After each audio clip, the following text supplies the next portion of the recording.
Chapter 14. The next night, I watched Micah get ready to go out with Sophie. "Those jeans are way too long on you," I told him. "They're dragging over your shoes." "So," he replied nastily, "that's the way I like them." He shook his head, sneering at me. "You really are a moron." He turned back to the bathroom mirror and studied his hair. I sat on the edge of the tub and watched him. "Get lost," he snarled. "If I want an audience, I charge admission." "I won't bother you," I jerked. "I don't have to bother you," I thought, smiling to myself. "Iris is going to bother you for me. Big time." Micah combed his wavy dark hair forward. It reached below his chin. Then he carefully combed it straight back, working till every hair was in place. He stared in the mirror, admiring himself. Then he set the comb on the sink. I couldn't help checking for loose hairs. A few strands were stuck in the comb. Not more than usual, but a few. A warm, happy feeling washed over me.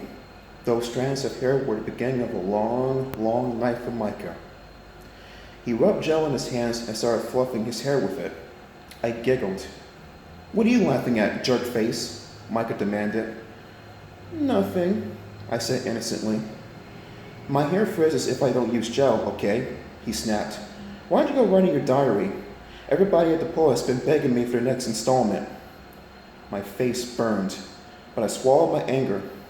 I'll get my revenge soon enough, I thought. Micah fluffed his hair some more, then blew it dry. Then he waited again and combed some kind of gunk through it.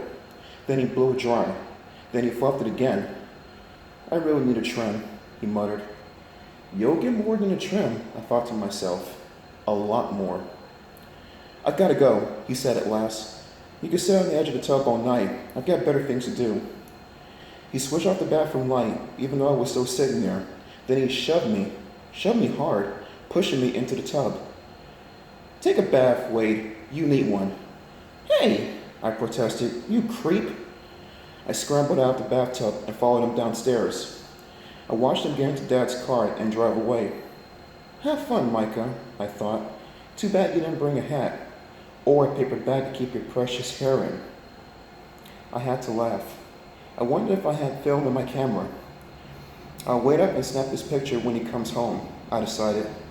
I need a photo of his big, bald head to keep forever. I brought my camera downstairs and settled in the den in front of the TV. I felt a little disappointed.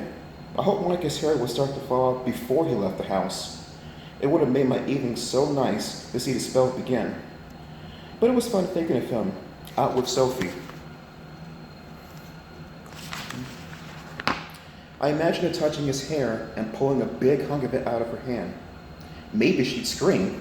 That would be excellent. I hit the kitchen and microwaved a big bowl of popcorn, then returned to the TV. I was half watching a show on the Discovery Channel about the world's cutest penguins, thinking about Micah as I watched, sucking popcorn in my mouth. It took me a while to realize something was wrong. I dipped my hand into the popcorn bowl. Hey! The popcorn was sticking to my hand. What's going on? I lowered my gaze, stared down at my hand, stared at it, stared, and then opened my mouth in a shrill scream of horror. Hate to be the bearer of bad news, but I gotta say that I think lightning's gonna strike twice for poor Wade. I don't know. Chapter 15, next time, folks. This is John B., aka Smooth Chocolate here. Have a good rest of the day and stay cool, stay safe, and if it's rained by you, try to stay dry.